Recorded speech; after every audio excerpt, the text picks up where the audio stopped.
کی توجہ ہو. وَإِذَا سَأَلَكَ عِبَادِي عَنِّي فَإِنِّي قَرِيبٌ. بندے میرے ہیں آتے تیرے پاس ہیں، پوچھتے پھر میرا ہیں. حبیب میرے بندے تیرے پاس آ کے میرا پوچھتے ہیں. فَإِنِّي قَرِيب فا تاقیبیہ کے بعد علماء تفسیر نے لکھا کل مقدر ہے، لفظوں میں مذکور نہیں ہے لیکن مانن موجود ہے. تو اس کا مفہوم یہ ہوگا حبیب میرے بندے مجھے ڈھونڈتے ڈھونڈتے جنگلوں کی اور صحراؤں کی خاک چھانتے چھانتے تیری دہلیز تک پہنچتے ہیں اور تیرے سے میرا پتہ پوچھتے ہیں. تو ان آنے والوں کو بتلا دیجئے، کہہ دیجئے، تسلی دے دیجئے دور نہیں ہوں، مل جاؤں گا. اگر طلب سچی ہے تو ضرور ملوں گا. تو کہا کہ محبوب میرے بندے میرے پاس آ کے تیرا پوچھتے ہیں. اللہ اکبر. انہیں کہہ دیجئے میں دور نہیں، نیڑے ہوں، مل جاؤں گا. یہ ترجمہ کل کے مقدر ہونے کے ساتھ ہے. لیکن اہل تصوف نے کہا، صوفیہ کہتے ہیں کہ کل مقدر ماننے کی ضرورت ہی کیا ہے، بات ہی سیدھی ہے. آواز آئی محبوب میرے بندے تیرے پاس آ کے میرا پوچھتے ہیں. تو محبوب جب تیرے پاس آ کے میرا پوچھتے ہیں تو میں پھر بھی دور ہوں. جب میرے بندے مجھے ڈھونڈتے ڈھونڈتے تیرے تک آ گئے تو محبوب جو تیرے تک آ گئے وہ میرے تک آ گئے. تیرے تک پہنچنا ہی تو میرے تک پہنچنا ہے. اقبال بولا خضر بتلائے تو کیوں کر بتلائے، اگر ماہی پوچھے کہ دریا کہاں ہے. محبوب تیری چوکھٹ پہ آ کے پھر بھی میرا پوچھ رہے ہیں. جو تیرے ڈیرے تک آ گئے محبوب وہ میرے تک آ گئے. اور میرے امام بولے بخدا خدا کا یہی ہے در، نہیں اور کوئی مفر مکر. جو وہاں ہو یہیں آ کے ہو، جو یہاں نہیں وہ وہاں نہیں. وہی لامکان کے مکی ہوئے، سر عرش تخت نشی ہوئے. یہ نبی ہیں جس کے ہیں وہ مکان، وہ خدا ہے جس کا مکان نہیں. تو خدا تک پہنچنے کا راستہ ہی یہی ہے. قرآن مجید میں ایک اور اسلوب دیکھیے، قل ان کنتم تحبون اللہ فاتبعونی یحببکم اللہ. اے حبیب آپ ان کو فرما دیجئے اگر تم اللہ سے محبت کرتے ہو، یہ تمہاری طلب ہے، تم اس کے پیار میں نکلے ہو، اس کی محبت میں نکلے ہو، تو پھر کیا کرو؟ ساری زندگی لگے رہو گے، خدا کی قربت تمہیں نصیب نہیں ہو سکتی. خدت کی گتھیاں سلجھا لو لیکن صاحب جنون نہیں بن سکتے جب تک یہ چوکھٹ تمہیں نصیب نہیں ہوتی. حکیم نیٹشے ساری زندگی عقل کے بل بوتے پہ خدا کو ڈھونڈتا رہا. زندگی گزر گئی لیکن خدا تک رسائی نہیں ہو سکی. اقبال نے بڑے دکھ سے کہا کاش بودے در زمانے احمدے تا رسیدے بر سرودے سرمدے. وہ اپنی عقل کے بل بوتے پہ خدا تک پہنچنے کی کوشش میں ساری زندگی گزار دیتا ہے. بو علی اندر غبارے ناکا گم، دستے رومی پردائے محمل گرفت. ساری زندگی اس غبار میں تلاش کرتا رہا محبوب کو، جس سواری پہ محبوب کا کجاوا تھا اور محبوب گزر گیا، اور وہ اڑتی ہوئی گرد میں محبوب کو تلاش کرتا رہا. ساری زندگی محبوب کا سراغ نہیں ملا. تو کہا محبوب ساری زندگی یہ تجھے ڈھونڈتے رہیں، انہیں منزل نہیں ملے گی. اقبال کہتا ہے کہ حکیم نیٹشے عقل کے بل بوتے پہ خدا تک پہنچنے کی کوشش میں لگا رہا. کہتے ہیں کاش ایک بار وہ شیخ احمد مجدد الف ثانی کو مل لیتا اور حضرت اس کو بازو سے پکڑ کے حضور کی چوکھٹ تک لے آتے، پھر خدا تک رسائی نصیب ہو جاتی. اس لیے کہ خدا تک پہنچنے کا راستہ ہی یہی ہے، کوئی اور دوسرا راستہ نہیں. تو اس آیت کریمہ میں ارشاد فرمایا اے محبوب فرما دو اے لوگو تم اللہ کی قربت چاہتے ہو، اس کی محبت چاہتے ہو، فاتبعونی تو میری اتباع کرو. حضرت داتا گنج بخش علی حجویری علیہ رحمہ کشف المعجوب کے اندر تصوف کی دو اصطلاحات کا ذکر کیا ہے. ایک اصطلاح کا نام ہے فرق اور دوسری اصطلاح کا نام ہے جمع. جس طرح جمع تفریق ہوتی ہے تصوف میں بھی یہ ان معنوں کے اندر جو مفہوم حضرت داتا صاحب بیان کرتے ہیں وہ یہ ہے. فرق کیا ہے؟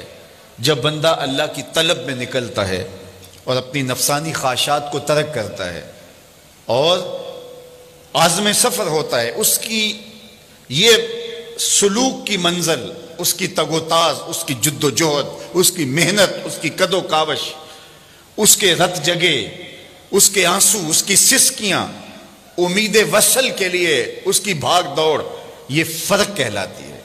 وہ قرب الہی کے لیے دن رات کوشاں ہوتا ہے، کبھی سجدوں میں راتیں گزارتا ہے، کبھی روزے میں دن بسر کرتا ہے، کبھی سسکیاں لیتا ہے، کبھی آنسو بہاتا ہے. کبھی کعبے کا طواف کرتا ہے، کبھی حرم کی زمین چومتا ہے، کبھی کوئی اذیت، کبھی اور تکلیف، کوئی اور عبادت کی مشقت سہتا ہے، کس لیے؟ کہ مجھے اللہ کی قربت نصیب ہو جائے۔ کہا اس ساری منزل کا نام فرق ہے، لیکن فرق کے راستے پہ ساری زندگی پہ کوئی گامزن رہے تو اس کو منزل نصیب نہیں ہو سکتی، خدا کا قرب نہیں مل سکتا۔ قرب الہی تب ملے گا جب جمع کا ضابطہ جو ہے وہ روح پذیر ہوگا۔ اور جمع کیا ہے؟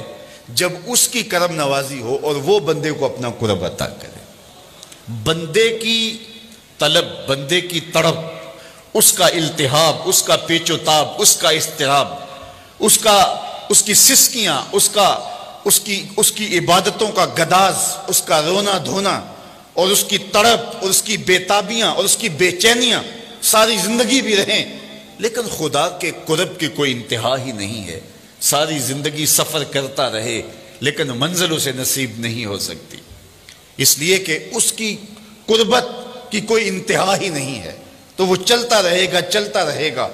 وہ کیا کسی نے کہا تھا کہ نہ سفر بشرط معال ہے، نہ طلب بقید سوال ہے، فقط ایک سیر یہ ذوق کو میں بھٹک رہا ہوں کہاں کہاں، میرے دل کی یہ خلوتیں کئی بار سج کے اجڑ گئیں، مجھے بارہا یہ گما ہوا تم آ رہے ہو کشاں کشاں۔ تو بندہ تڑپ، بے چینی اور اضطراب کا اظہار کرتا ہے لیکن منزل نصیب نہیں ہو سکتی۔ اس کو ایک سادہ مثال سے سمجھانا چاہوں گا۔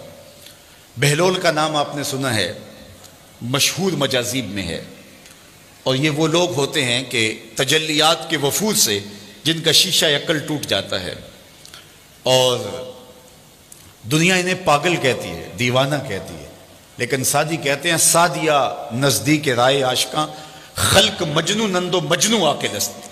لوگ کہتے ہیں یہ پاگل ہیں، لیکن حقیقت میں عقل والے یہی ہیں جو یار تک پہنچنے کا راستہ ڈھونڈ چکے ہیں، جو ہر وقت اس کے جلووں میں مبہوت رہتے ہیں۔ اصل تو عقل ان کے پاس ہے، شعور تو ان کے پاس ہے۔ بہرحال بہلول دجلہ کے کنارے گھومتا اور عجیب و غریب اس کی بظاہر حرکات تھی۔ ہارون الرشید ایک دن اپنے محل کی چھت پہ ٹہل رہا تھا، اس نے دیکھا کہ نیچے بہلول گزر رہا ہے، اس کے دل میں خیال آیا تو اس نے خادمین سے کہا کہ جلدی بہلول کو میرے تک پہنچاؤ۔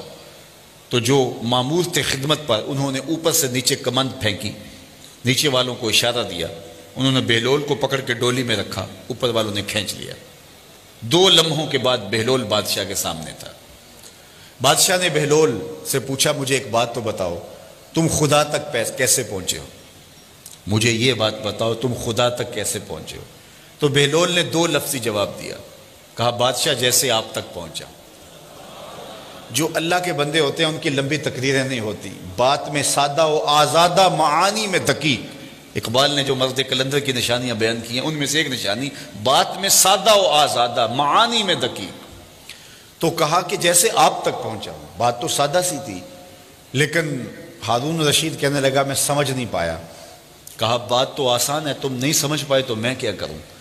کہا تشریح چاہتا ہوں۔ کہا سنو، میں خود آنا چاہتا تو درخواست لکھتا، پھر دیوان خانے میں جاتا، جمع کرواتا، کئی مہینوں کے بعد ایک پروسیس کے بعد آپ تک پہنچتی، پھر آپ کی مرضی ہوتی تو آپ اس درخواست کو قبول کرتے، نہ کرتے، قبول کرتے تو پھر اپنی مرضی کا وقت دیتے، وہ مہینوں سالوں کے بعد بھی ہو سکتا تھا۔ پھر اس وقت پہ میں پہنچتا، آپ کے کوئی ضروری مہمان آ جاتے، کسی اور سلطنت کے سفیر آ جاتے تو میری ملاقات وہیں رہ جاتی۔